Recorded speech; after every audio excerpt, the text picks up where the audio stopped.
Welcome back to Boring History for Sleep, the place where the past becomes so slow, so unnecessarily detailed, and so deeply unimportant that it gently lulls you straight into unconsciousness. Before we begin, take a breath, loosen your shoulders, maybe dim the light a little, and if you enjoy falling asleep to strange historical leftovers that somehow survived until today, feel free to like the video, subscribe, and ring the bell. Unlike the rules we're about to talk about tonight, that one actually has a purpose. Tonight we're exploring a surprisingly comforting thought, that a lot of things we do today, without thinking at all, come from the Middle Ages, an era where people didn't know why anything happened, but confidently created rules for everything anyway. A world of candles, mud, superstition, lingering smoke, unwashed wool, and the constant fear that your neighbor might be a witch. And from that chaotic place, we inherited some of the strangest habits and social rules we still follow today for absolutely no reason. So let's travel back slowly, sleepily, into a time where everyone was inventing rules simply to feel in control, and no one expected those rules to last hundreds of years. As we drift into this journey, imagine the quiet hum of a medieval village at dusk, not the romantic kind you see in movies, but the realistic kind where goats wander into people's living rooms uninvited and everything smells faintly of cabbage. Lanterns flicker in the windows. Wind rattles the wooden shutters.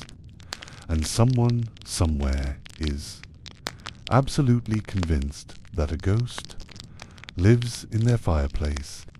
This is where our rules began. Not in logic, not in science, but in confusion, superstition, and a whole lot of group pressure. Let's begin with the first quiet leftover of medieval life. The idea that someone always sits at the head of the table.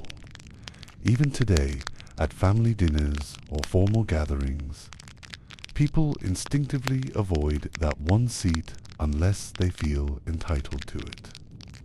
But in the Middle Ages, this wasn't a symbolic position of honor, it was a tactical choice of survival. The person sitting at the head needed a clear view of everyone else, easy access to a weapon, and the closest path to an exit, just in case someone had decided that tonight was a great night to commit treason. People weren't thinking about power. They were thinking, if someone tries to stab me, I need to see it coming. And yet, centuries later, the energy lingers. No one is trying to assassinate you at Thanksgiving dinner, hopefully, but the quiet feeling that the important seat belongs to someone still hovers over modern tables. No logic, just leftover etiquette from a world where politeness and paranoia were the same thing. Now imagine bringing flowers to someone's house because you don't know what else to bring. Today it feels polite, elegant even, but in medieval times the real reason was far less poetic. People stank, homes stank, streets stank, everything stank. Hygiene was more of a suggestion than a practice. Bathing might happen once a month, if that. And so, guests brought flowers, not as a thoughtful gift, but as a protective measure to make the house smell less terrible while they were forced to sit inside it. The bigger the bouquet, the worse the house probably smelled. But now, in the modern world, We still bring flowers because the tradition stuck long after the smell faded. A fossil of manners, a polite habit with rotten medieval roots. And then we have clapping it, the simple act of smacking your hands together to show approval. Oddly enough, this started in medieval courts as a political survival mechanism. Kings and nobles wanted immediate feedback. If the crowd applauded loudly, it meant they liked the decision and wouldn't riot. If the applause was weak, the king might start sweating. But people didn't want to be the first to react, in case they read the room wrong. So medieval servants were paid to clap first, setting off a chain reaction of approval. Imagine being a professional clapper. That was a real job. And now every time you clap at a meeting or performance, you're channeling a centuries-old panic response mixed with peer pressure. Humans are strange creatures. Consider the wedding ring on the fourth finger of the left hand. People wear it without asking why. Everyone accepts it. But this tradition comes from the medieval belief that a special vein, the vena amoris, ran directly from that finger to the heart. Completely incorrect. But people liked the idea so much they kept doing it, and eventually it became cultural law, a medical myth that became marital normalcy. Even science couldn't break the spell. Humans love lies, especially pretty ones. And then there's the superstition that whistling indoors is bad luck. Even today, certain families insist it's rude or unlucky. But the medieval reason was far stranger. People believed whistling summoned demons or signaled thieves. Everything summoned demons back then. A gust of wind, demon, a stomachache. Demon, a missing sheep. Definitely demon. And thieves used whistling as coded signals in the streets at night. So a whistle inside a house might have made people panic. Today, no one remembers the reasons they just inherited. The anxiety without the explanation. Even how we walk in public comes from medieval sword culture, whether people walked on the left or the right side of a road. Originally depended on which side, allowed them to grab their sword quickly if attacked. It was a self-defense rule. Now, escalator. Etiquette still sparks arguments between strangers who don't even own swords. The medieval ghost of weapon-ready walking still follows us around in modern malls and subway stations. And then there's soup, the quiet, sleepy, soothing dish of comfort. Today we try to sip quietly, politely. But in medieval etiquette, silent soup drinking was suspicious. People believed that if you could drink boiling hot soup without slurping, you were doing witchcraft. The louder you slurped, the safer you seemed. Loud slurping meant you were a normal person with normal, human, burnable lips. And so a whole system of table. Etiquette grew from the desire to prove you weren't magical ... Now, in our world, slurping loudly will get you judged. Quietness is politeness. But the entire concept of soup etiquette, how to hold the spoon, how to angle the bowl, how to sip modestly, comes from a medieval attempt to avoid witch trials. The oddest reason for dining manners you'll ever hear. Black cats surviving centuries of stigma is another leftover. Medieval Europe believed black cats were witches' familiars, and harming them was a way to protect oneself from supernatural trouble.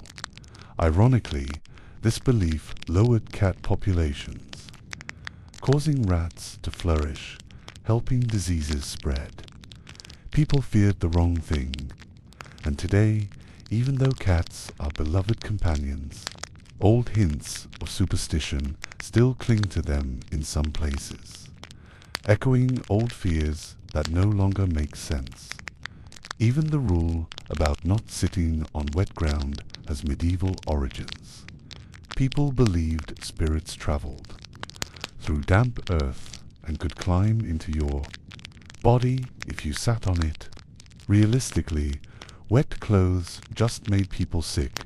There were no antibiotics, spare outfits, or heating systems. But instead of explaining practical health risks, parents used demons as warnings. And centuries later, don't sit on cold or wet ground remains a rule passed down without anyone remembering why. The deeper truth behind all these strange rules is that humans are creatures of habit. Once something is repeated enough times, it gains authority. It becomes tradition, and tradition is incredibly hard to kill, even when the original reason is long gone. Medieval life was built around routines that offered comfort in a confusing world. Rules helped structure a reality that was often unpredictable, dangerous, and full of mystery. Over time, those rules became cultural, rituals, little reminders of a past that refuses to leave. Today, we follow them for comfort, out of politeness, or simply because everyone else does. We inherit behaviors like heirlooms, polishing them generation after generation until no one remembers that they once had a completely different purpose. But there's something strangely warm about that, like sharing a quiet joke with the past. These small, irrational habits connect us to the people who came long before us. People who lived very different lives but worried, laughed, ate, and believed in strange things just like we do. In the end, the rules we keep aren't always about logic. They're about rhythm, memory, and the gentle momentum of human culture. A kind of soft continuity, a sleepy echo of medieval life drifting into the modern world. And maybe that's why these rules still exist, not because they matter, but because they're harmless, familiar, and oddly charming. Tiny threads tying us to a time when people were doing the best they could with the very limited information they had, and somehow created traditions that outlived them all. As the candle of medieval memory flickers quietly, you can imagine those old villagers and knights looking at us today, watching us follow their strange little habits unknowingly, and smiling at the absurdity of it all. If you ever thought modern life was chaotic, try living in a world where people believed shoes could curse you, bread could testify in court, and peasants were legally required to smile at the Lord's horse.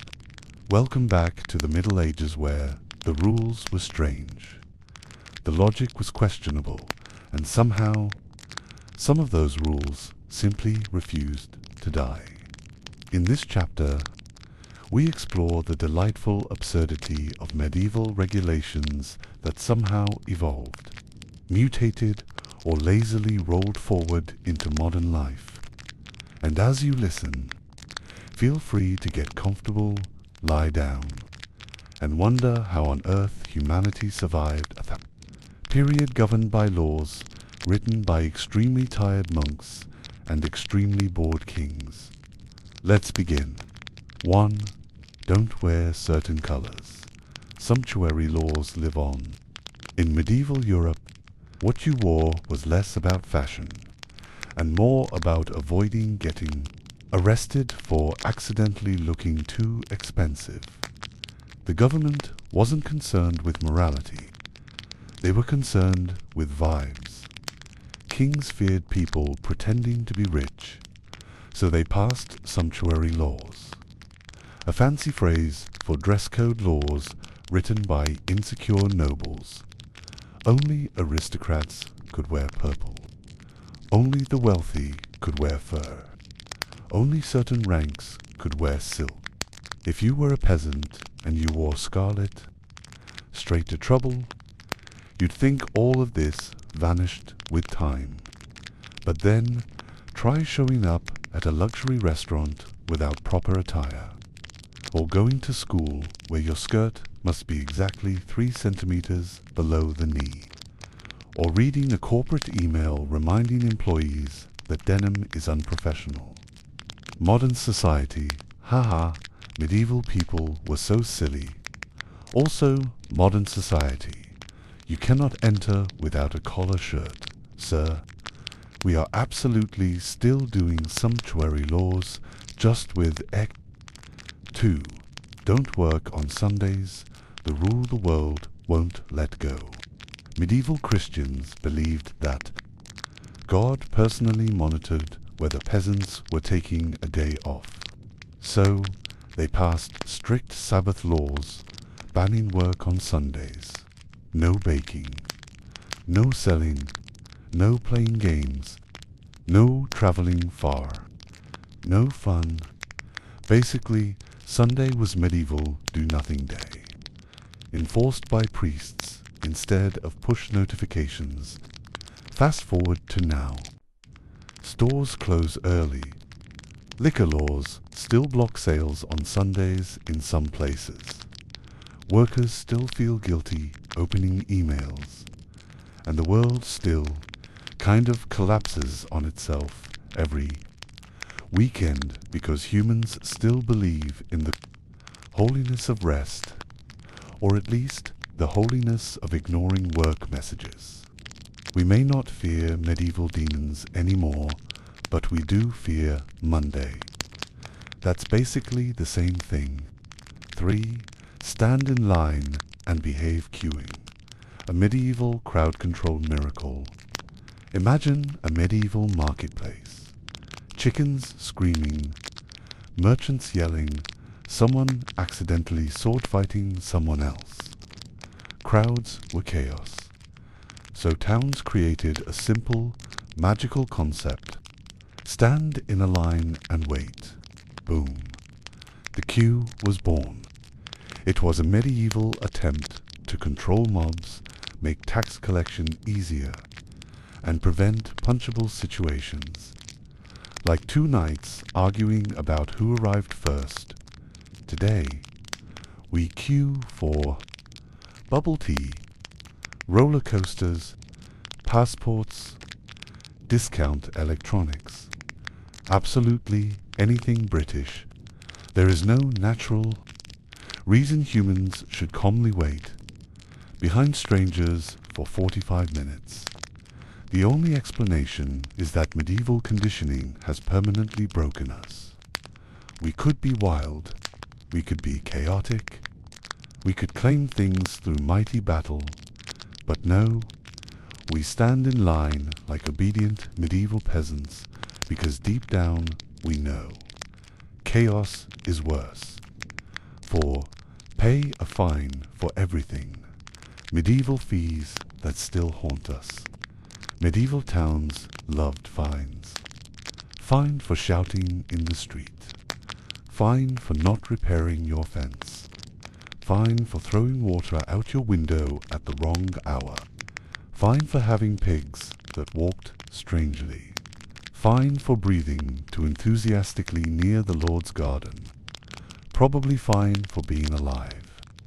And today, parking tickets, late fees, administrative fees, service fee for paying your service fee, and everybody's favorite, convenience fees, which are anything but convenient. Medieval people didn't disappear. They reincarnated as accountants. 5. Wash your hands before eating. A medieval rule we still follow and still hate. In medieval monasteries, monks had a strict rule. Wash your hands before meals. Not because of hygiene. Oh no, because dirty hands equals sin.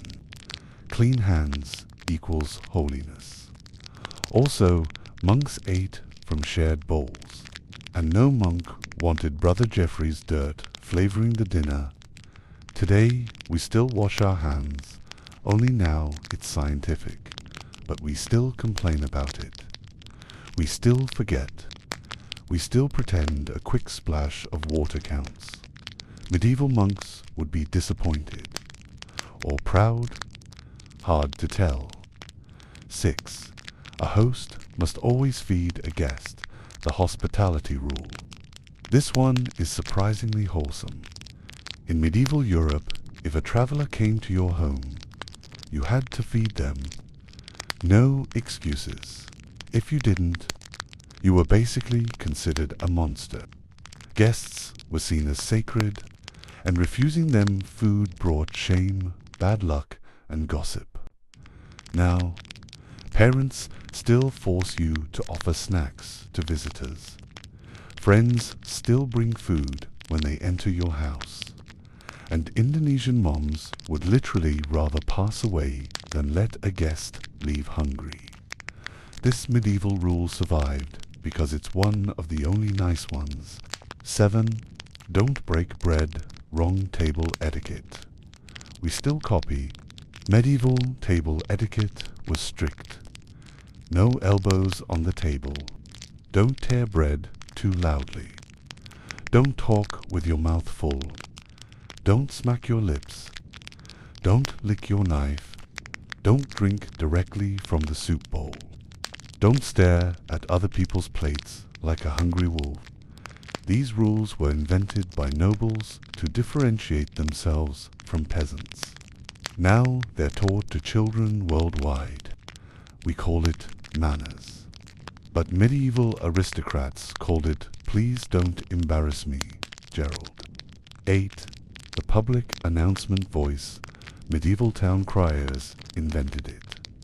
Before newspapers, medieval towns had a town crier, a guy whose entire job was to yell important information in the street.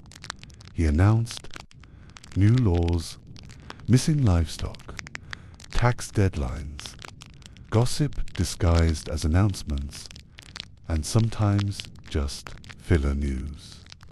Today, we don't have town crier. We have push notifications, loudspeakers at malls, TikTok news, the office guy who yells every announcement as if addressing a medieval castle. You can take humans out of the Middle Ages, but apparently you can't take the shouting out of humans. 9. No running indoors, a rule born to protect candles, not safety. The medieval world was full of candles. Candles everywhere. Candles on tables. Candles on walls. Candles dangerously close to curtains that were also extremely flammable. So medieval households created a rule. Don't run indoors. Not because kids might fall, but because they might turn the entire house into a fireball. Today we still say, no running in the house. No running in hallways. No running near the pool. Fire isn't the threat anymore. But the rule lives on because adults have accepted that children running is the loudest possible sound known to mankind. 10. Always keep records. Bureaucracy, the rule immortal. Medieval bureaucrats kept everything. Tax ledgers, harvest records, bread prices, sheep counts, suspiciously detailed wine inventories, lists of who owed what to whom. This became the foundation of modern paperwork. Today we keep receipts, forms, tax documents, verification documents, documents confirming other documents exist. We don't know why we keep half of them. We're afraid to throw them away. We continue the medieval tradition out of fear that some official will ask for proof of proof of proof. Medieval bureaucracy never died. It just got printers. 11. The Monday rule, why the week starts with suffering. Medieval monks created the 7-day week structure and assigned Monday as the first workday. We still follow it, even though Monday is universally hated. Monday is scientifically proven to ruin moods. Monday causes existential crises. Absolutely nobody voted for this. We suffer because a monk in the 9th century said, "Yes, this looks symmetrical." 12. The rule of shoes, why we still remove them indoors. In medieval Europe, streets were unsanitary. If you stepped outside, your shoes touched. Animal droppings, human droppings, mysterious droppings, droppings that probably belonged to an ancient cursed creature. So many households said, "Please remove your shoes indoors." Modern houses, not as dirty, but the rule stuck, because deeply, instinctively, we all know humanity cannot be trusted with outdoor shoes. If you've ever wondered why society insists on rules that make absolutely no sense, rules that feel like they were invented by someone extremely bored, slightly confused, and probably wearing a long robe, that's because many of them were. In this chapter, we're peeling back another quiet layer of civilization, only to discover that the Middle Ages never actually left. They're just politely sitting in the corner, still influencing everything like an ancient grandmother who refuses to move out. So get comfortable, close your eyes if you want, and let's explore more medieval rules that somehow leaked into modern life, dripping slowly through the centuries like wax from a forgotten candle. 1. The rule of the bell, why we still use alarms. Long before smartphones screamed at you every morning, medieval villages used bells. Church bells controlled everything. Wake up, work, eat, pray, stop working, panic. This one had its own special bell. Sleep. People didn't check the time because nobody had clocks. They checked the bell. Fast forward to now. We still obey bells. School bells, assembly bells, graduation bells, the microwave beep telling you your food is ready, that traumatic ding in airplanes, and of course, the morning alarm that feels like an attack on your soul. We've simply replaced a monk with your iPhone. The Middle Ages are still waking you up to the rule of keeping neighbors happy.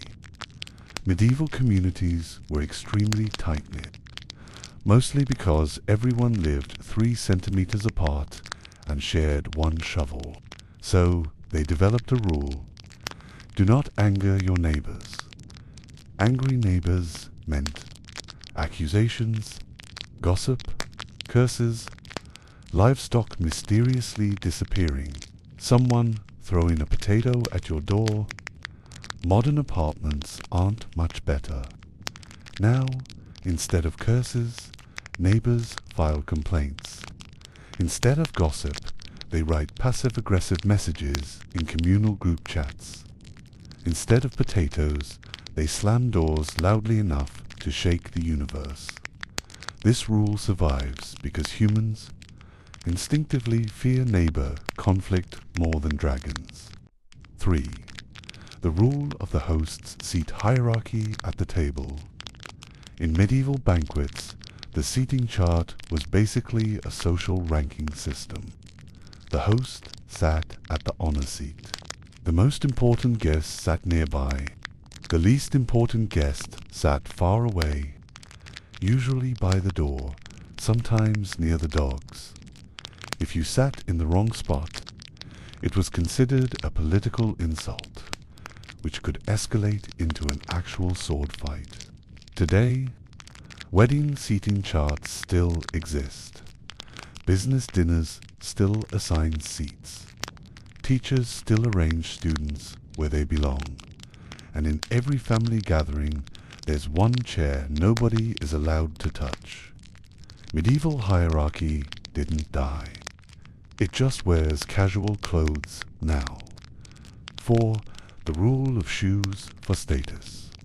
In medieval Europe, shoes were like the medieval version of a resin. Your footwear said everything. Peasants, thin leather shoes. Merchants, slightly fancier shoes. Nobles, long pointy shoes so big they tripped on them. The very rich, shoes so ridiculous you'd assume they'd lost a bet. These status shoes were enforced by law. Only people of certain ranks could wear certain lengths. Today, we pretend fashion is free. But then, men judge each other's sneakers. Women compare heels. Luxury brands put logos everywhere. Wedding invitations say formal shoes required. Sneakerheads treat footwear like relics. We still follow the medieval rule. Your shoes announce your existence. 5. The right to complain about weather. Medieval people loved complaining about the weather. They talked about too much rain, not enough rain, rain falling at rude angles, wind blowing at disrespectful speeds, the sun shining too confidently, fog being suspicious, snow attacking them personally, and while there was no official law, complaining about weather was socially necessary. It was the glue of medieval conversation. Today, every conversation still begins the same way. Hot, hot. The wind is really strong. Crazy, really cold. It's raining, isn't it? It's like the end of the world. Weather is our global emotional currency. This medieval habit simply evolved into small talk. 6. Rules of public behavior invented by church, maintained by society. Medieval towns had strict rules about what you could do publicly. No yelling after certain hours. No singing loudly unless it was religious. No kissing in public. No loud celebrations unless approved. No drunken behavior outside taverns. No dancing in the streets. Definitely no excessive joy. Today, noise complaints still exist. Public intoxication laws exist. Public displays of affection are still judged by random aunties.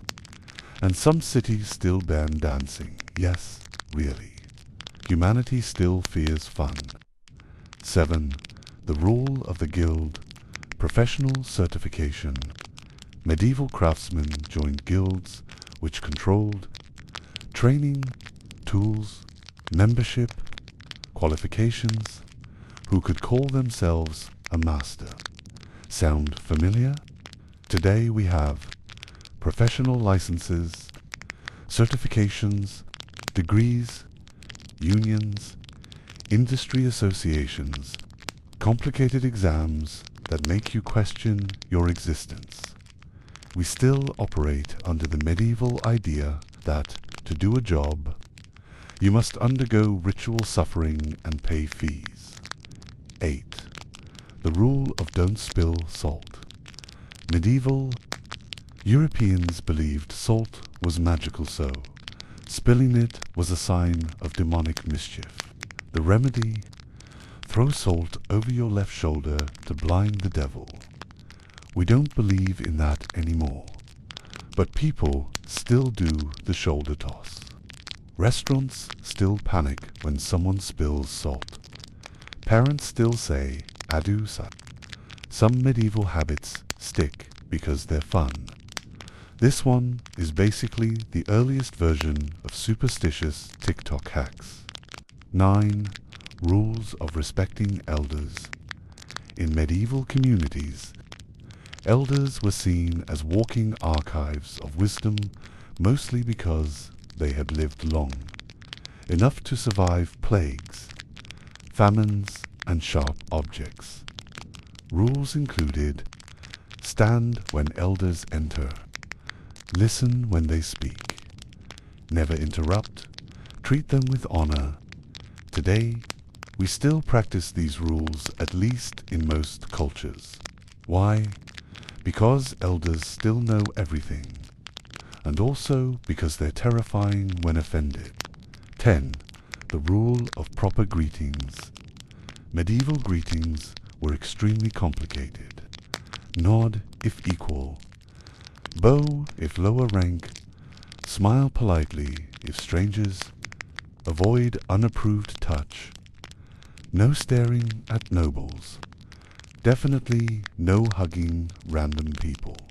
Today, we still have strict greeting cultures.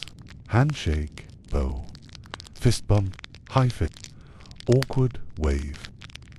That half hug, but not really a hug thing.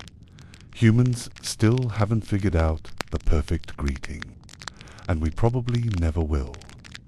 11 rules about candles. The Home Safety Guide. Candles were the main light source, so medieval people created candle rules. Don't place candles near curtains. Don't leave candles unattended. Don't place candles near a sleeping person. Don't burn candles too low. Don't knock over candles. Don't breathe too loudly near candles. Today, we have the exact same rules, just replaced with electrical safety. Medieval fire anxiety became modern fire anxiety. 12. The rule of don't speak ill of the dead. Medieval Christians believed spirits lingered for days, listening closely to gossip. So they made a rule. Don't speak badly of dead people. They might hear you. Now, nobody thinks ghosts file complaints, but the rule somehow remained. Funerals today are filled with stories about how kind someone was even if that person once threw a chicken at a neighbor. Medieval courtesy still shapes modern politeness. 13.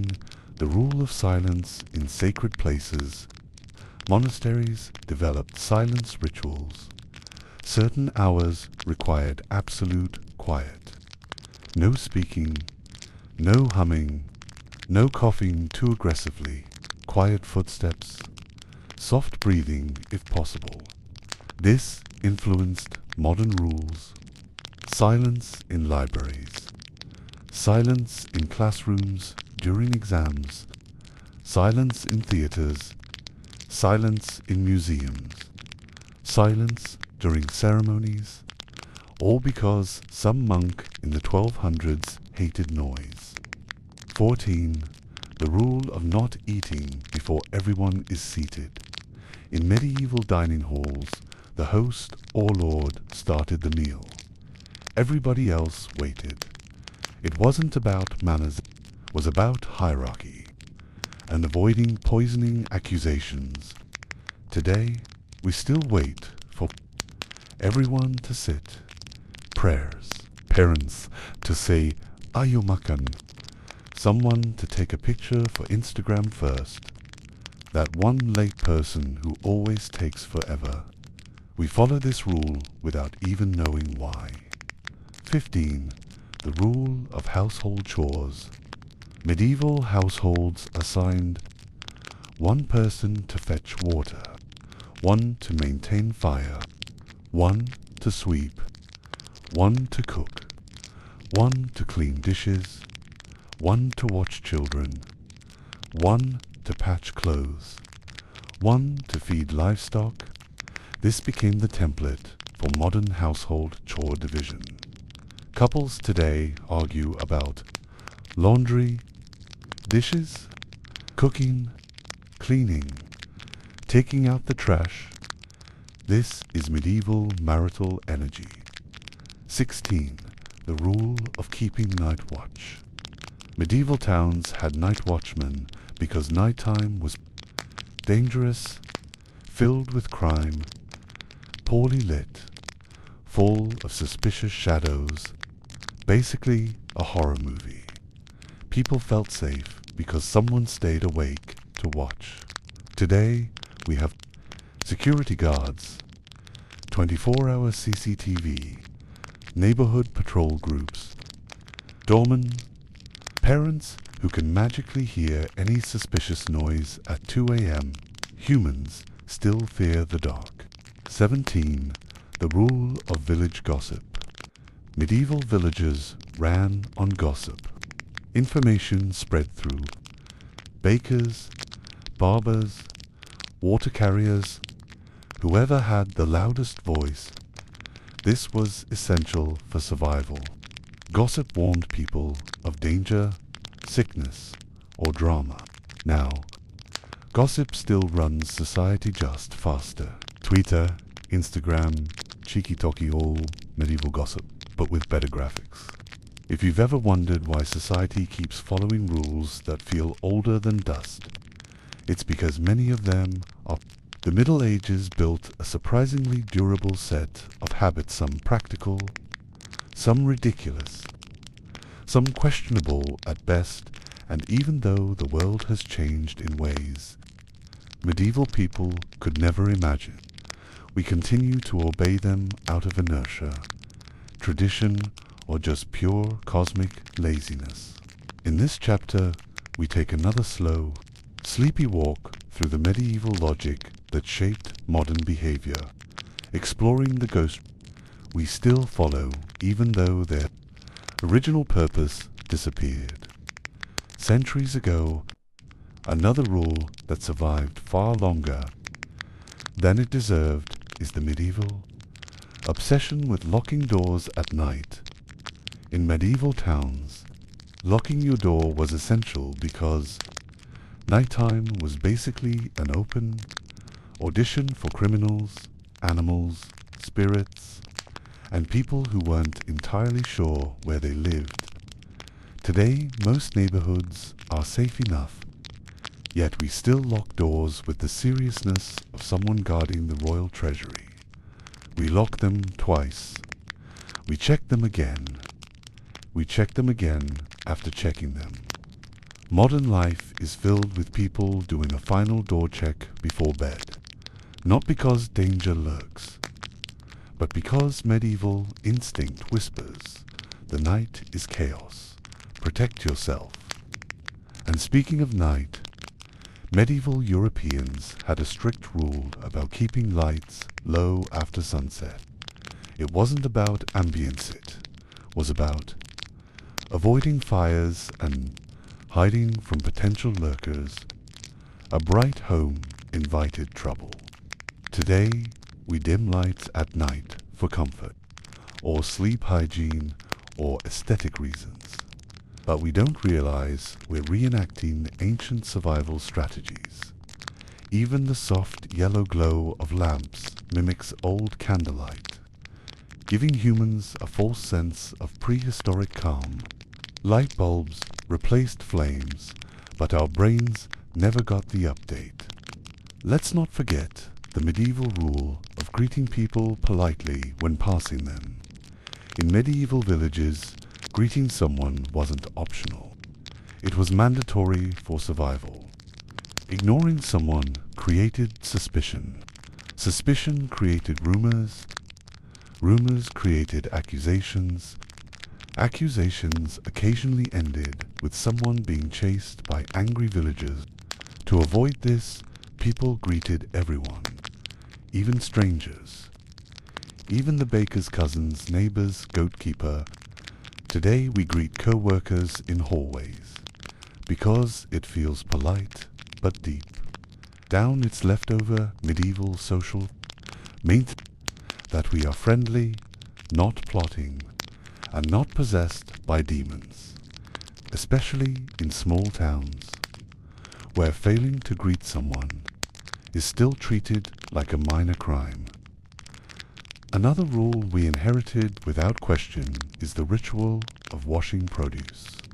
Medieval people washed fruits and vegetables to remove bugs, dirt, and the occasional small creature that hitchhiked from the field. Today, everything is industrially cleaned and packaged. Yet people still rinse apples under the tap like they're scrubbing off demons. Nobody knows what they're washing away. We just follow the ghost rule because Mum said so, and Mum's rules, of course, come from her grandmother, who got them from someone who lived in a time when worms were a legitimate nutritional threat. Medieval society also had an intense rule about not wasting food. Food scarcity was common, famine was frequent, and throwing away bread was seen as an insult to God. People believed bread was sacred, blessed, and life-giving, and wasting it invited misfortune. Today, even in households with overflowing refrigerators, the guilt about wasting food remains. Parents still say, "Finish your plate."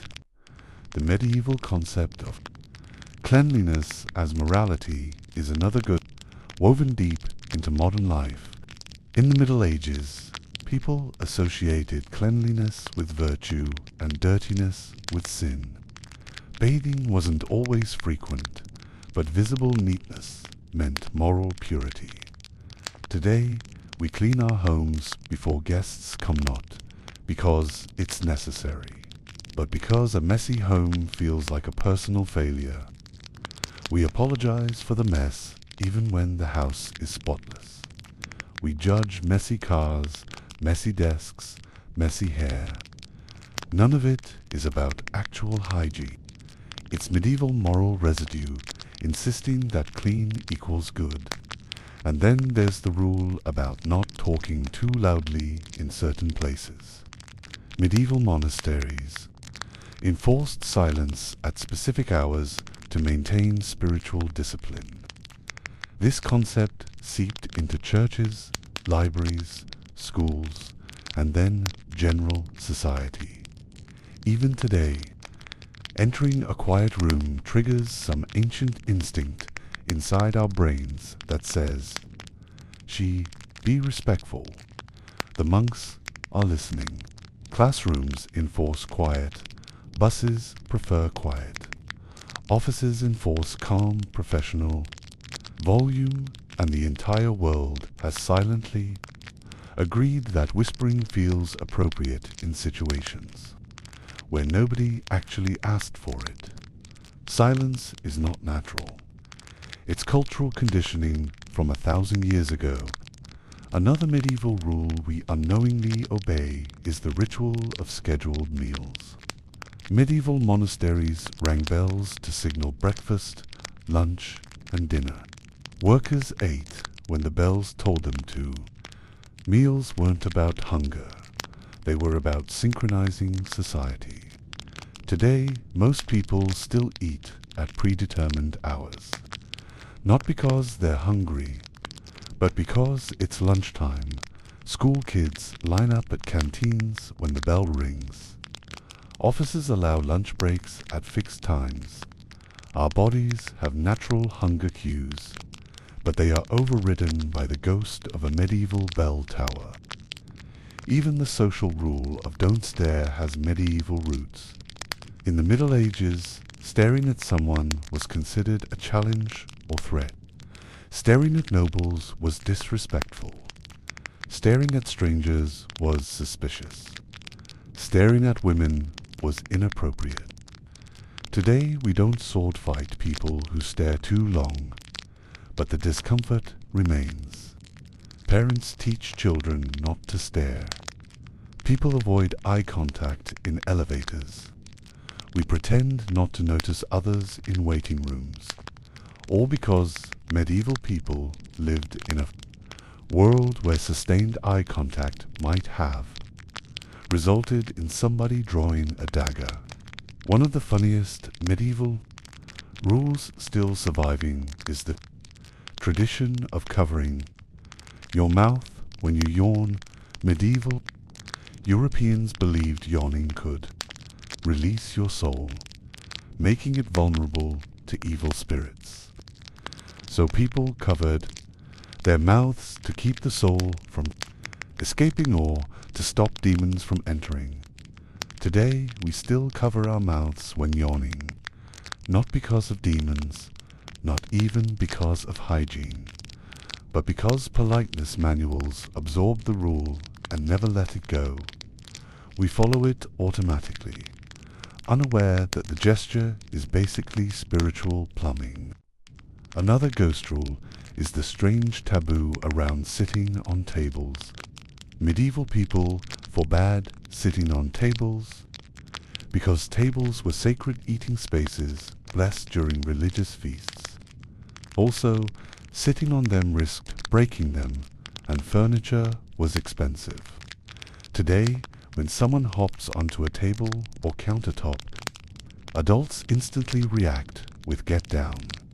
Without knowing why, it simply feels wrong, like breaking some ancient household commandment. The medieval rule of respecting bread survives in odd ways too. Dropping bread required a blessing or kiss before disposal. You couldn't place bread up, you couldn't step over it. Bread was spiritual currency. Today, even in modern homes, people instinctively feel bad when bread falls. Some still kiss it. Some still refuse to throw out bread unless absolutely necessary. Again, no logic, just inherited reverence. Another surprising survival is the medieval rule of knocking before entering. In castles and manors, knocking announced your presence so people inside wouldn't assume you were a threat. It also prevented walking in on confidential matters or embarrassing situations. Today, we still knock on doors not because we fear sword fights, but because ancient courtesy still governs our behavior. Even in our own homes, we knock on bedroom doors like medieval servants. Even the rule about saying "bless you" when someone sneezes is medieval superstition. People believed sneezing could expel the soul or signal the beginning of deadly illness. Saying "bless you" or "God protect you" became a ritual to safeguard the sneezer. Today, people still say "bless you, Gesundheit" or "Alhamdulillah," even though we have antibiotics and tissues. It's cultural muscle memory passed down without question. Perhaps the most lingering medieval rule of all is the idea of earning rest. In the Middle Ages, idleness was a sin. Rest had to be earned through labor, prayer, or suffering. Today, people still feel guilty resting. They worry about being unproductive. They apologize for taking naps. They justify vacations with long explanations. It's medieval guilt disguised as modern hustle culture. Even the pressure to be on time comes from medieval monastic discipline. Monks lived by bells: wake up, pray, work, pray again, sleep. Today, we obsess over punctuality, deadlines, schedules, alarms because our society was built by people who believed lateness offended God. Rules survive because humans cling to habit more than logic. The Middle Ages imprinted a behavioral template so deeply into our culture that even now, centuries later, we unknowingly perform medieval rituals every day: rinsing vegetables, sitting properly, knocking politely, eating on schedule, blessing sneezes, dimming lights, locking doors, greeting strangers, saving leftovers, maintaining quiet and apologizing for missing. We aren't just living in modern society.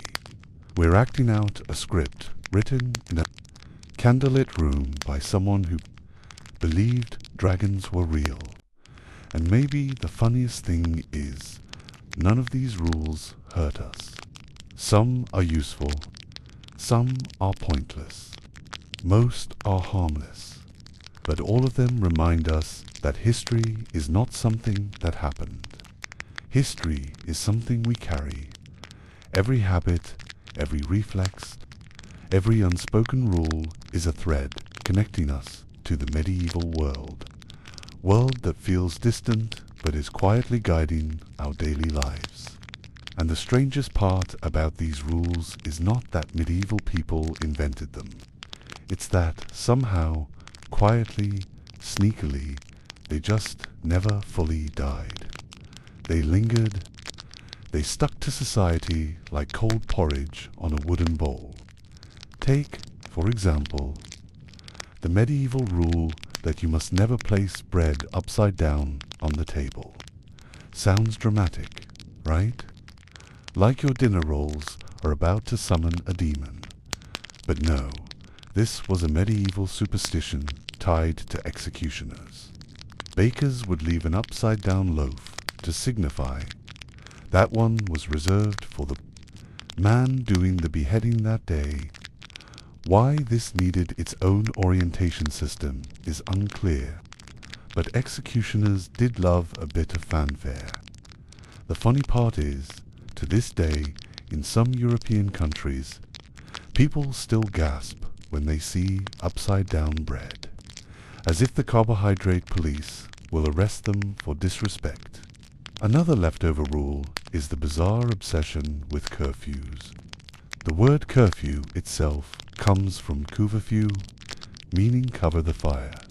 In medieval towns, bells rang to tell everyone to smother their hearths before they accidentally burned the entire settlement down. It made sense when your house was essentially a pile of dry sticks coated in hopes, prayers, and maybe a goat. But we still use curfew today. Even though the average person no longer maintains a fire pit in their living room, yet the concept survived. Largely because once people discover a rule that tells others what they can't do, they cling to it like a medieval chicken clings to its final brain cell. And then we have the rule that men must always walk on the outside of the street when accompanying a woman. Today, people repeat this as chivalry, but the original reason was less romantic and more disgusting. Medieval streets were effectively open sewage rivers, and people dumped chamber pots out their windows with the casual confidence of someone tossing confetti. The man walking on the outside acted as a human umbrella for anything falling from above, which means medieval courtship was less about flowers and more about getting hit with mystery liquids. The rule survives today, although the danger level has thankfully decreased. Unless you live near someone who likes throwing their boba tea remnants out the window, then perhaps the tradition remains useful. One of the most hilariously stubborn medieval rules is the idea that you must knock before entering a room. In medieval Europe, doors were rare. Privacy was non-existent, and barging into someone's living space could lead to some truly awkward discoveries, involving goats, ale, or arguments over who stole whose turnips. The polite solution, knock first, but today, even in modern apartments with 0 goats and centrally regulated temperature, people still insist on knocking as if the spirit of Sir Turnips is waiting inside to be startled. Another relic still going strong, dress codes. Medieval society was obsessed with telling people what to wear.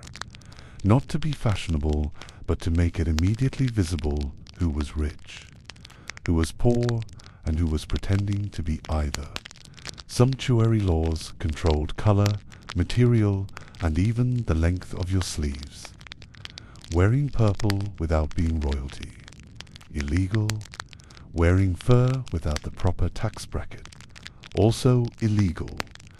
Wearing anything expensive while being suspiciously handsome.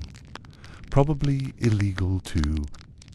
Today, although no one is going to arrest you for wearing fancy socks, the idea of dress codes lives on everywhere. Offices, schools, weddings, airplanes. Humanity simply refuses to escape the medieval urge to judge people based on cloth.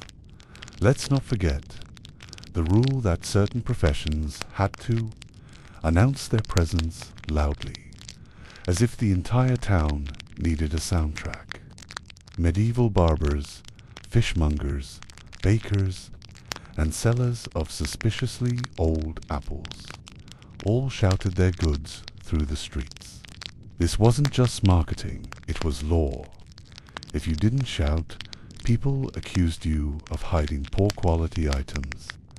Fast forward to today, and we still have the remnants, the ice cream truck music, the fresh bread, announcements in markets, or the guy selling noodles who revs his motorcycle engine for no reason. Truly, sound-based advertising never died. It simply evolved. There was also the rule about not bathing too often. Yes, medieval hygiene was flagrant. Some people believed more than one bath a year was dangerous. Taking frequent baths supposedly opened the pores and invited sickness. Demons, or worse, judgment from your neighbors. Today, although we've mostly ditched the once-per-year schedule, the leftover debate about how often should humans shower resurfaces online every few months like a cursed medieval ghost whispering, "Not today, wait another week." And we must acknowledge the rule of saving face. Medieval communities were tiny, and reputation was everything. If you embarrassed yourself, your entire social life collapsed faster than a badly built castle wall. People developed elaborate etiquette rules to avoid looking foolish. Bowing at just the right angle, speaking with just the right level of humility, and never under any circumstance admitting you didn't know something. Today's version, slightly different costumes, same energy. Social media is basically a medieval village with Wi-Fi and better lighting.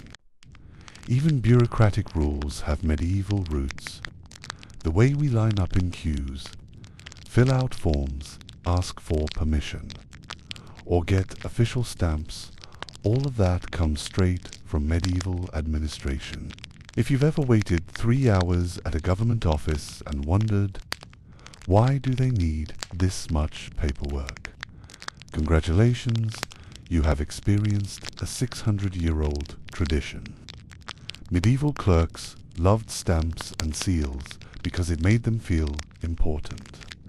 And somehow that energy has survived through centuries like an immortal goblin, refusing to let anyone proceed without proof of residency, and finally, the rule of eating at certain times.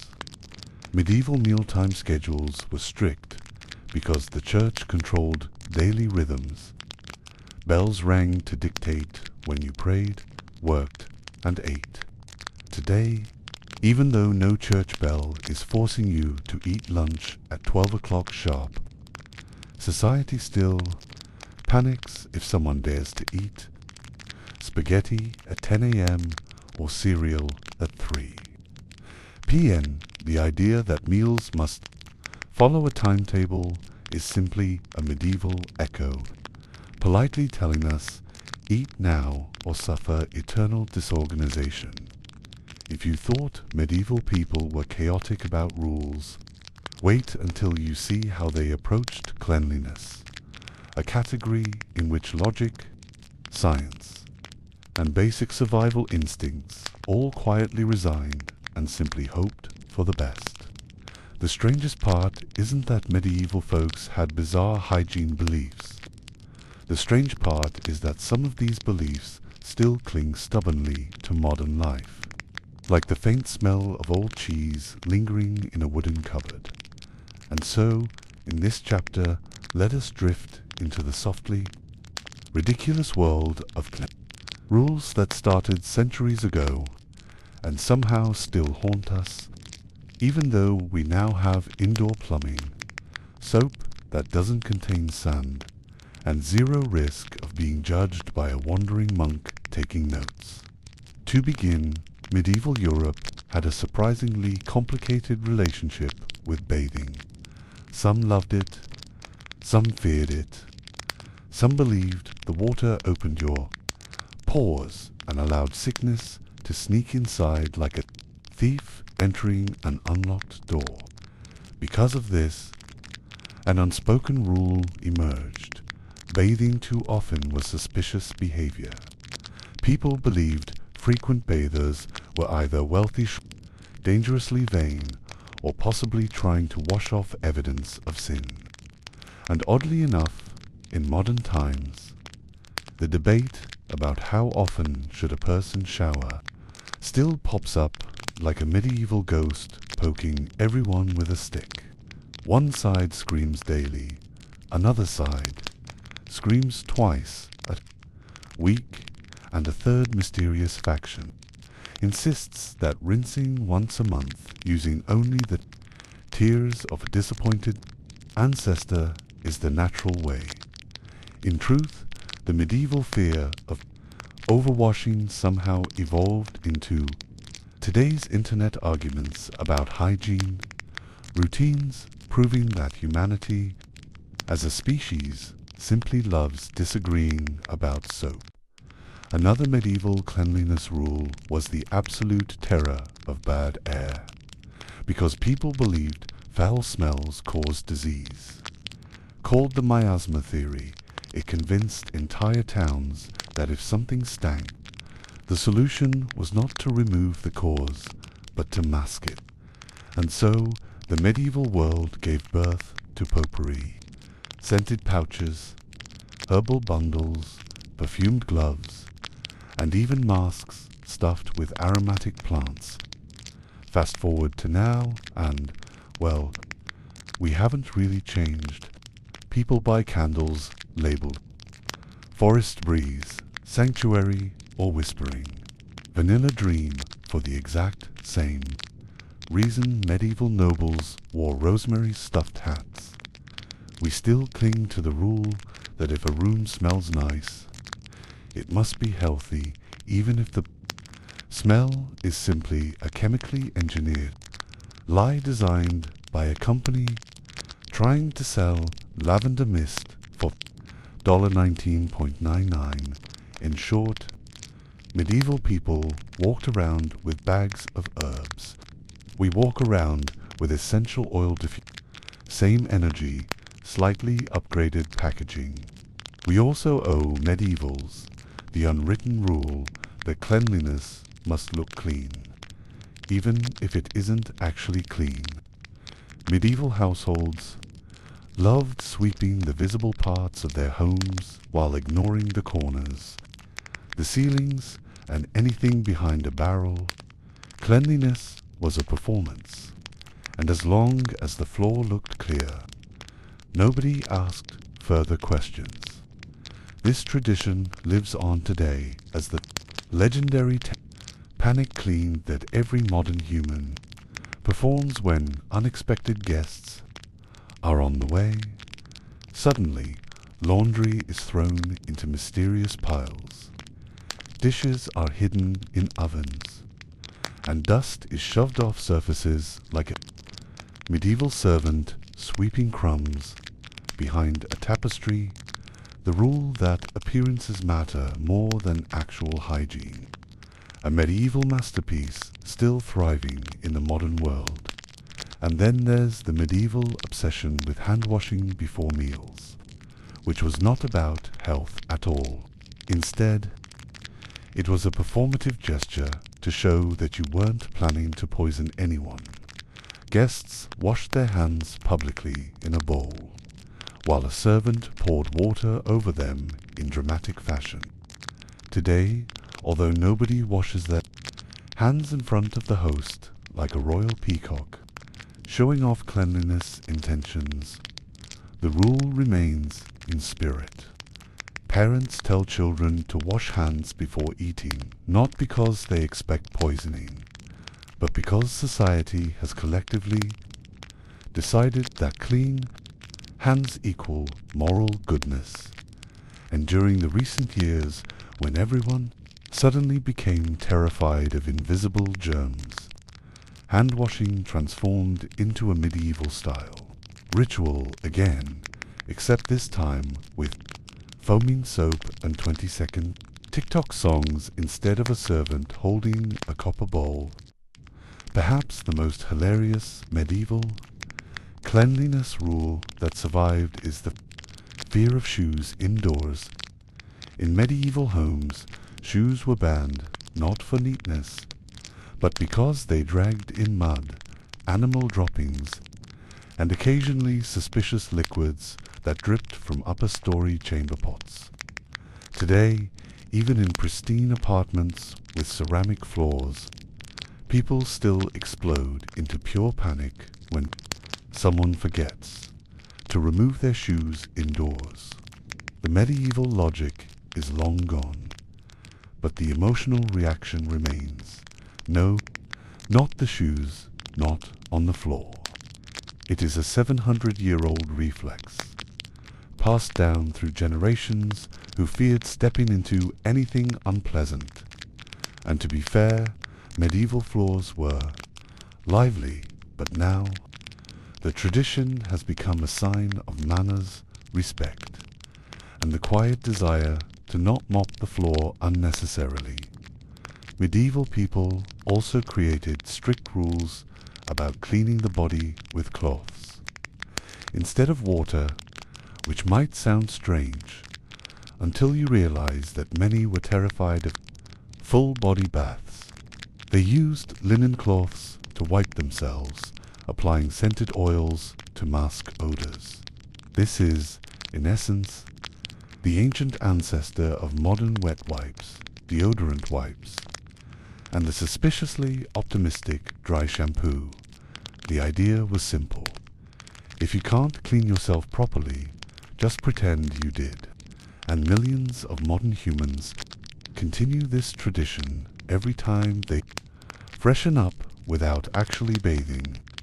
A medieval miracle still thriving in gyms, airports, and Monday mornings. Even the rule of separating clean clothes from dirty clothes comes from medieval superstition. People believed that dirty garments carried evil spirits, bad luck, or sickness. Today, although no one fears demons hiding in laundry piles, we still divide clothing into sacred categories: clean, dirty. I wore this once, but it's not dirty. And I refuse to define the status of this garment so it will sit on a chair. Indefinitely, medieval people would be proud. The chair of clothing confusion is a direct descendant of their laundry customs.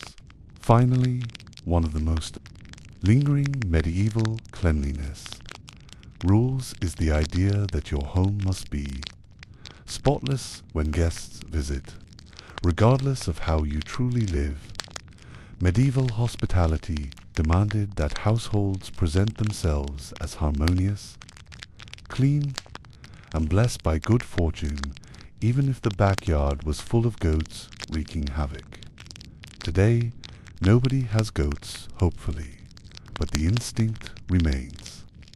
Guests entering the home must believe you live in a state of constant order, serenity, and mild vanilla-scented perfection. And so, entire families sprint around the house in a cleaning frenzy that would impress even the most demanding medieval noblewoman. It's a beautiful illusion, rooted in a tradition older than half the buildings on Earth. The medieval world loved manners, with the kind of passion usually reserved for religious devotion, dramatic poetry, or loudly accusing your neighbor of stealing your chicken. Manners weren't just habits, they were survival tools. They told others you were civilized, respectable, and hopefully not planning to start a fight in the marketplace over a slightly bruised apple. What's entertaining and a little concerning is how many of these etiquette rules continue to shape our behavior today, quietly guiding how we sit, stand, speak, eat, and pretend to be normal humans in social situations. In other words, medieval etiquette is the invisible puppeteer pulling the strings every time you panic about which fork to use. One of the most deeply rooted medieval manners still haunting humanity is the rule about not placing your elbows on the table.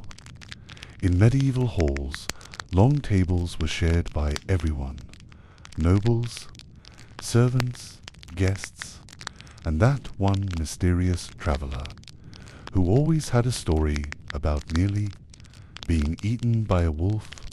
If someone put their elbows on the table, it meant they were taking up too much space or leaning aggressively toward others, which could signal disrespect or the beginning of a fight. Today, elbows on the table are still considered rude, even though our modern dining tables are wide, sturdy, and unlikely to collapse under pressure like medieval furniture held together with wooden pegs and optimism. Yet the rule lingers, and people still whisper elbows off to children as if some ancient lord is watching from the shadows, ready to revoke their feasting privileges. Another leftover medieval rule is the obsession with not speaking while chewing, a standard of politeness, drilled into humanity so firmly that no amount of modern convenience can shake it off. Originally, this rule wasn't about manners, it was about hygiene and basic survival. Medieval people ate from shared plates, and nobody wanted to see, hear, or accidentally receive someone else's food projectile across the table. Today, even though everyone has their own plate and droplets of food are significantly less dangerous, the rule survives. When someone starts talking people react with the same level of disgust medieval diners felt when a chunk of mutton landed in their ale. Somewhere deep down, our brains still whisper, no, chew first, for the safety of the kingdom. And then there's the medieval tradition of standing up when someone important enters a room. This rule began in royal courts and noble halls, where people rose to show respect, allegiance, and to avoid being accused of plotting treason. Today, we still stand for teachers, judges, elders, or honored guests, not because we fear accusations of royal conspiracy, but because the habit is woven into our cultural muscle memory. We stand at weddings, graduations, ceremonies, and even when someone says, "Ladies and gentlemen, please rise," at events that have nothing to do with royalty. It is a centuries-old reflex we continue performing without fully understanding why. Like humans participating in a worldwide medieval cosplay, Medieval Europe also invented the rule of waiting your turn to speak, which was far more than polite behavior. It was a method of preventing chaos. With no microphones, crowds, or sound systems, interruptions made communication nearly impossible, and since arguments could escalate into duels, shouting matches, or someone dramatically challenging another to trial by combat, conversational order became essential. Today, even with crystal clear audio, noise cancellation, and the ability to mute people, the rule remains. Society still frowns upon interrupting others. Though modern humans break this rule constantly in meetings, on group chats, and especially in family gatherings, where 7 people try to tell unrelated stories at the same time, still the medieval ideal persists. Let them finish speaking, or risk social doom. One of the most persistent medieval etiquette expectations is the rule that guests must be offered something, even if the host has almost nothing to give. In medieval villages, hospitality was serious business. Travelers depended on households to offer bread, ale, or even a warm place by the fire. Turning someone away empty-handed made you look selfish, cursed, or suspiciously wealthy. Today, this rule is alive and thriving. Someone visits your house for 3 minutes and suddenly you're offering snacks. Water, tea, juice, cookies, leftover chicken nuggets, anything to prove you are a decent human. Even when guests say no thank you, you still ask twice. And that exact ritual is medieval to the core. Another rule that has survived shockingly well is avoiding too much eye contact. Medieval people believed excessive staring was rude, threatening, or in some cases a sign of witchcraft. They preferred brief, respectful glances rather than long, intense eye contact that could escalate into conflict. Today, eye contact is still one of the most confusing social expectations. Too little and you seem suspicious. Too much and you seem unhinged. It is the delicate balance medieval people perfected long ago, maintained over generations by billions of humans struggling with the exact same silent question. How long do I look at someone's face before it gets weird? Let's not forget the beloved rule of saying bless you after someone sneezes. Medieval superstition insisted that sneezing temporarily opened the body to evil spirits or allowed the soul to escape. So people said a blessing to protect the sneezer. Today, even with modern medicine confidently informing us that sneezes are not soul-escaping events, the tradition remains universal. Someone sneezes, and suddenly 10 strangers across the room chorus, "Bless you." Like a synchronized choir, you might not even believe in blessings, but you say it anyway because the medieval instinct has fully colonized your brain. Medieval etiquette also demanded walking quietly indoors, especially in castles, churches, and noble manors. Loud footsteps indicated carelessness, disrespect, or the presence of someone up to no good. Today, this rule exists in every library, museum, fancy office, and home with creaky floors. People still tiptoe instinctively in serious spaces, honoring a tradition created centuries ago in stone hallways where every footstep echoed like thunder.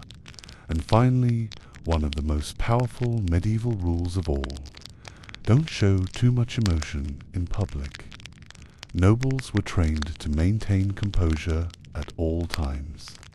Smiling too wide, laughing too loudly, or expressing strong feelings was considered undignified. Today, although society pretends to encourage emotional expression, the medieval standard lingers.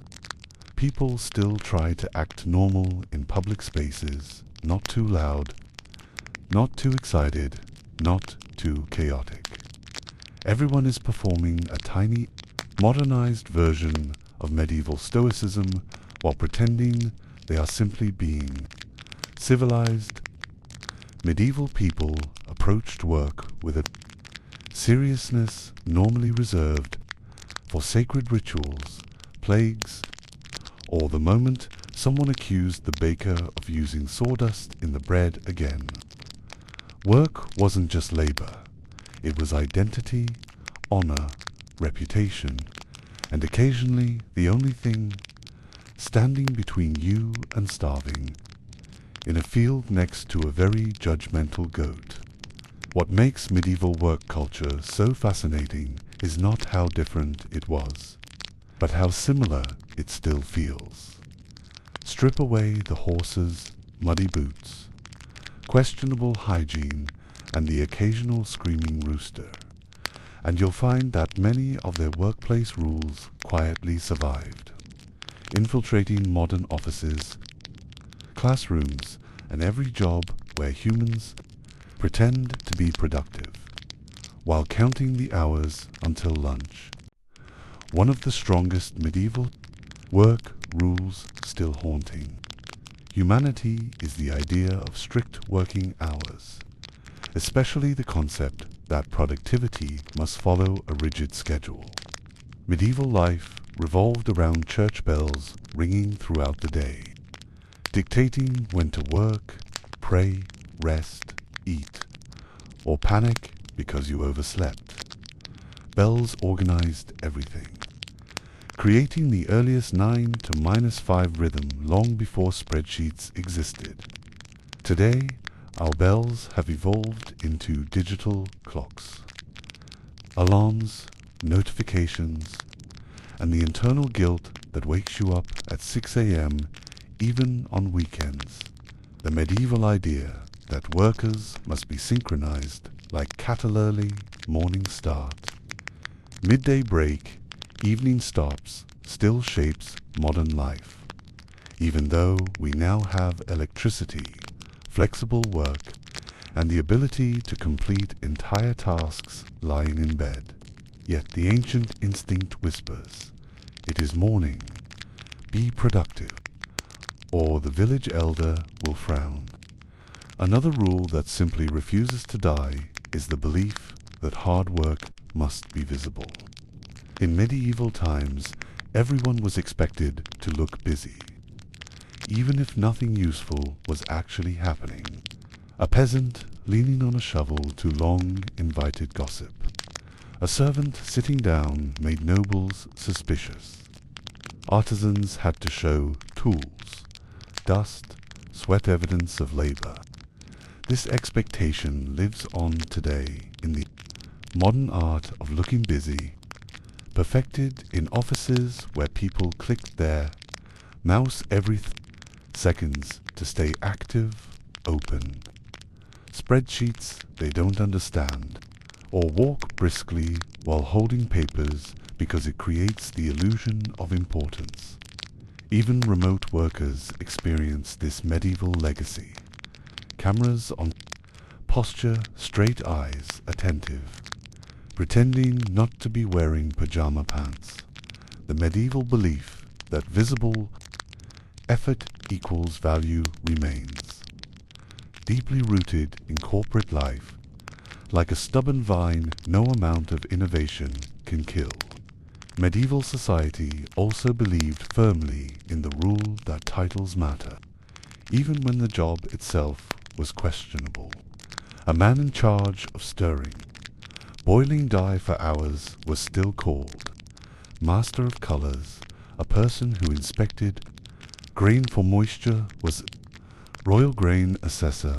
Today, The tradition survives through gloriously inflated modern job titles: Chief Happiness Officer, Senior Visionary, Strategist or Assistant, to the Assistant Regional Coordinator. Medieval people would admire our creativity.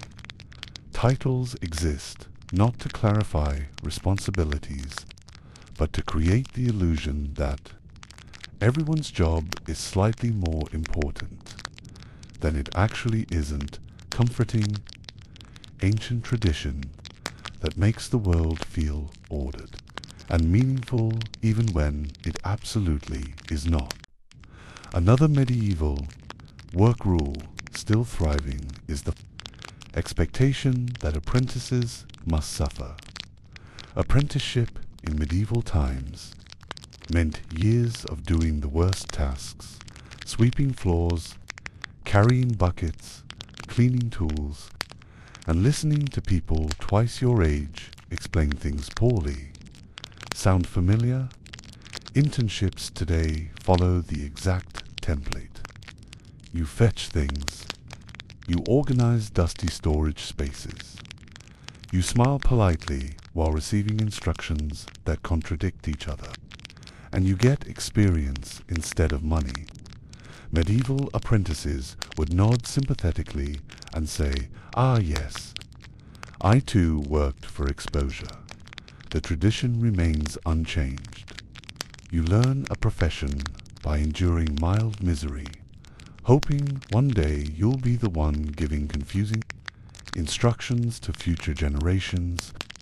Let's not forget the rule that supervisors must always appear calm and authoritative, even if the entire workplace is collapsing.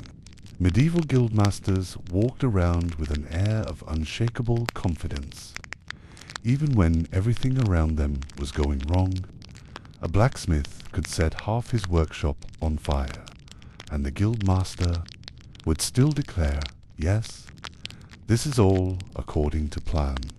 Today, management behaves similarly.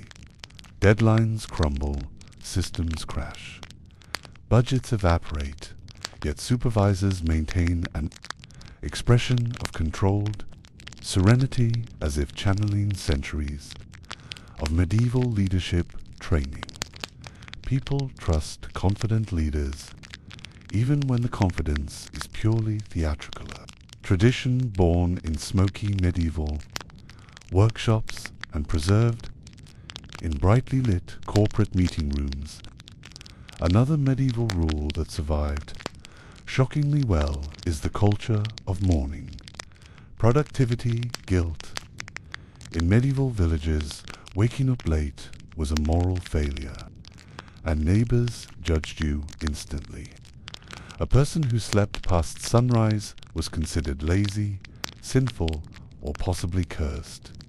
To this day, society still praises early risers as virtuous beings with their lives together, while late sleepers are quietly shamed as unproductive goblins.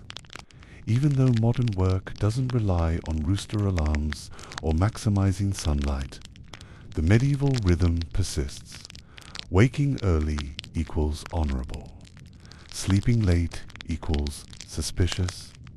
It is one of the oldest forms of workplace peer pressure, coded into human culture like folklore with extra judgment. We must also acknowledge the medieval belief that meetings are essential, even when they accomplish absolutely nothing. Medieval councils met endlessly to discuss taxes, livestock issues, or how to punish someone for stealing turnips. These meetings often involved long speeches, irrelevant arguments, and no clear resolution. Today, meetings remain the least efficient but most persistent workplace ritual. People gather, talk about things that could have been written in an email, nod thoughtfully, make vague promises, and leave more confused than when they entered. The medieval tradition of gathering humans for no practical reason but social expectation, lives on unchallenged, and finally, one of the most powerful medieval work rules that still defines modern life. The idea that your job equals your identity. Medieval people introduced themselves by their profession. John the miller, Thomas the carpenter, Alice the weaver. Their entire social worth was tied to what they did. Today, when someone asks, "So, what do you do?" they don't mean hobbies or dreams, they mean your job. We answer with our profession as if it defines our entire being. Continuing a medieval custom so deeply rooted that nobody questions it. Careers change, workplaces evolve. Tools improve, but the ancient instinct remains. You are your work. A rule older than glass windows, still shaping human conversation. If you've made it this far, congratulations. You've officially survived 6 chapters of learning that most of the normal things you do every day are actually ghosts from medieval bureaucracy haunting the present. And now we're moving into the truly strange category. The rules you don't just follow, but that you follow without even realizing they were rules in the first place. These ones aren't written on signs, or in handbooks, or on the back of a shampoo bottle. These are the rules baked into our habits, manners, and instincts. You think you invented them. Nope, some medieval monk is laughing at you from the 13th century, saying, "You're welcome." Let's begin with something suspiciously universal. Why do we automatically stand in lines? You didn't take a class for it. No one yelled at you as a child, "Observe linear human formation." Yet, when you walk into a bakery, a bank, or even the chaos of an airport, your caveman instincts don't kick in you, don't push. You don't fight, you don't scramble. You stand behind the last person with the same blank, exhausted expression they have. And this is because of medieval churches and bread distribution lines, which standardized first come, first served as a moral virtue. It wasn't about fairness, it was about making crowds easier to control. And now here you are, 800 years later, voluntarily forming a polite snake of humanity at Starbucks. Good job, soldier. Then there's table manners, or more specifically, the weirdly specific rituals we follow at dinner without questioning them. Why don't we put elbows on the table? Because medieval knights needed to keep their elbows off the table in case someone tried to stab them. Why don't we lick our knives? Because medieval dinner knives were sharp enough to actually kill you. Why do we pass food to the right? Because that was the side knights used for their sword. So passing on the left risked slicing someone's arm off. So congratulations, every time you pass the salt properly, you're reenacting a medieval combat avoidance strategy. Dinner is war, apparently. Up next, our fear of breaking mirrors, walking under ladders, or opening umbrellas indoors. These sound like modern superstitions your grandma guilted you into following. But no, these are medieval. Rules for survival disguised as luck breaking. A mirror meant 7 years of bad luck, because mirrors were insanely expensive. And if you broke one, you'd probably spend 7 years working off the debt, walking under ladders. That was where medieval executioners often stood when preparing a hanging. Open an umbrella indoors. In medieval homes with hooks, rafters, and low ceilings, that was a perfect way to poke someone's eye out. The rule wasn't mystical, it was medieval workplace safety. Speaking of indoor behavior, have you ever wondered why people instinctively knock before entering a room? You'd think it's courtesy, but no, it's left over from medieval privacy protocols.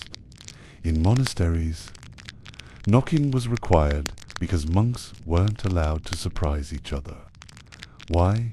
Because monks did a lot of things they weren't supposed to, and the church wanted to give each other time to pretend they were doing something holy. So now you knock on your sibling's door because a medieval monk didn't want to be caught taking a nap. Another favorite, the tradition of saying bless you when someone sneezes.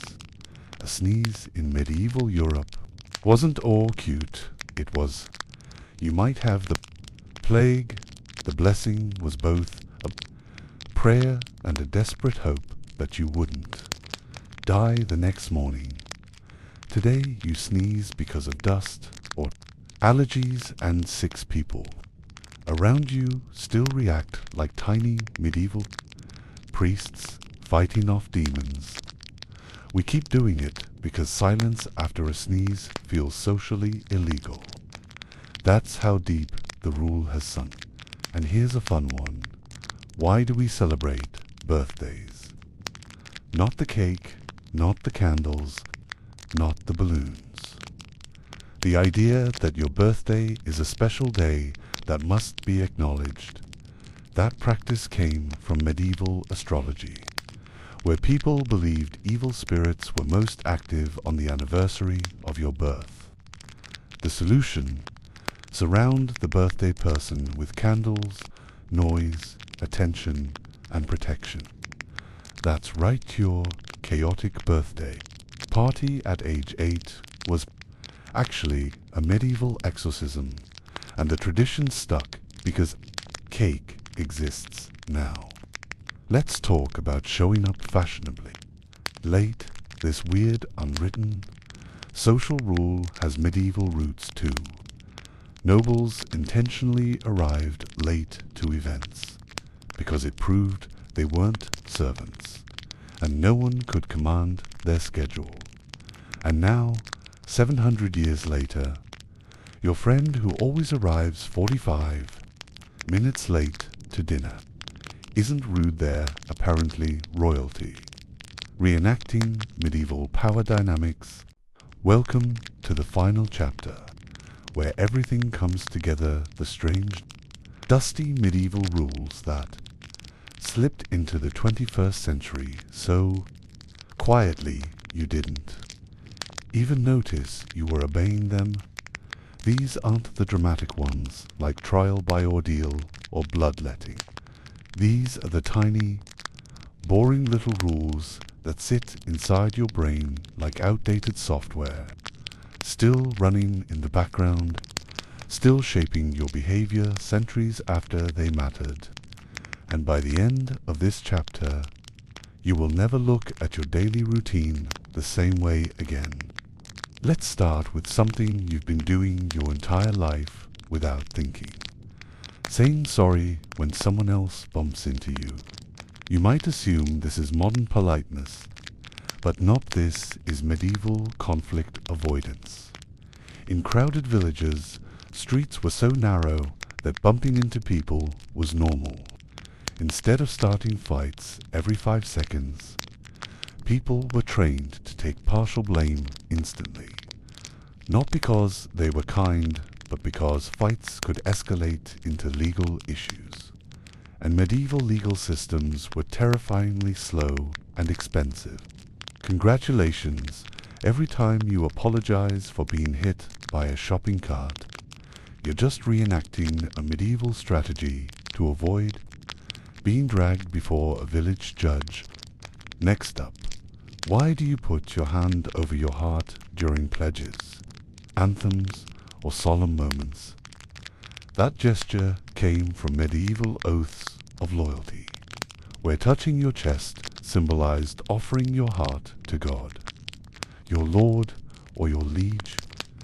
Today, you're not swearing loyalty to King Baldwin of Jerusalem, But the gesture survived any waste stripped of its meaning, but still automatic. You think you're being patriotic, but you're secretly performing a 900-year-old feudal loyalty ritual. Now, let's talk about sitting at the head of the table. Every family has that one seat reserved for someone, usually a parent, a host, or the oldest person. This traces back to medieval households, where the lord of the manor sat at the head to control the room, direct servants, and keep their back to a wall in case of an attack. Today, no one is attacking your dad during dinner, hopefully, but the rule persists. And if someone sits in his seat, chaos, discomfort, a disturbance in the ancient order, the ghost of feudal hierarchy lives on in your dining room. Then there's our obsession with signatures, even when everything is digital. In medieval times, signatures were literally magic. They were treated as binding marks of your soul and moral identity. Seals, wax stamps, and handwritten marks weren't just proof of agreement. They were spiritual guarantees. Breaking a contract meant breaking an oath before God. Today, you sign a receipt for a $4 coffee, and while no one is invoking divine punishment, the ritual still feels necessary. The medieval soul stamp lives unjust with worse handwriting. Another fun one, wedding rings on the fourth finger of the left hand. You may have heard the charming myth about a vein of love running from that finger to the heart. That idea didn't come from modern romantics, but from medieval medical theory based on wildly inaccurate anatomy.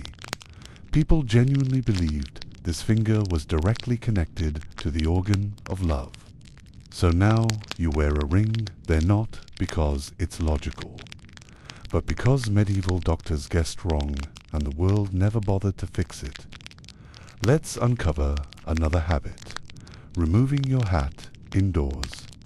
Today it's called good manners, but its origins are pure medieval power politics.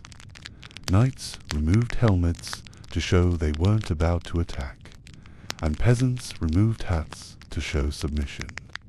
Keeping your head uncovered meant you were harmless.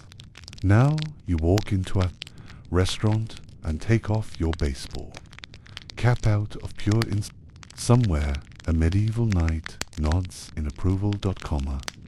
Ever wondered why we knock on wood for luck? In the Middle Ages, wood was believed to house protective spirits, especially the wood used to build churches. Touching or knocking on it was a way to ask for protection or acknowledge divine presence. You're not summoning forest spirits when you tap your IKEA table, but the gesture survives because superstition has longer legs than logic. Now let's talk about why brides wear white. It's not modern, and it's not just about purity.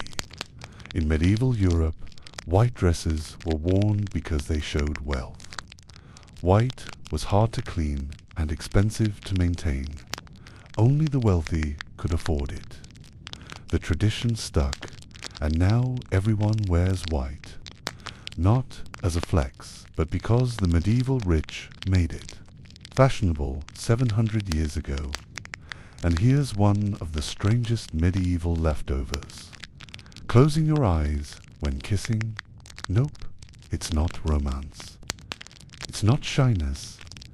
This comes from medieval etiquette teaching, that lovers should not gaze directly into each other's eyes, because eyes were believed to transmit powerful emotions, enchantments, or even curses. Closed eyes were considered respectful, protective, and spiritually safe.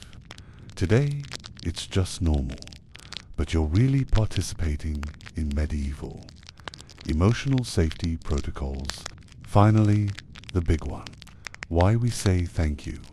This sounds absurd, isn't gratitude timeless? Not quite. In medieval Europe, thank you, originally I will remember your kindness, was a contractual phrase. It meant you owed them a favor later. It was a verbal I owe you over centuries. The meaning softened into politeness, but the structure remained. It's a ritual phrase, without its original bit, fossil of medieval obligation living comfortably inside modern language. And so here we are, hundreds of years later, carrying around medieval rules like invisible backpacks. You don't think about them, you don't question them, but they shape your behavior, your routines, your relationships, your manners. They survive because humans love rituals, even meaningless ones. And the Middle Ages, for all their chaos, gave us more rituals than any other era. In a world powered by smartphones, satellites, and AI, the truth is simple. We're still medieval at heart. And that concludes another episode of Boring History for Sleep, where the past is confusing, unnecessarily dramatic, and somehow still controlling your everyday life for absolutely no reason. So if you enjoyed learning that you are, in fact, a medieval peasant with Wi-Fi, go ahead and very gently tap the like button. It won't bite, probably. And if you'd like more strangely soothing, deep dives into history that nobody asked for but everyone strangely needs, feel free to subscribe. Thanks for watching, thanks for almost falling asleep, and remember, you're not weird, you're just historically consistent. Good night,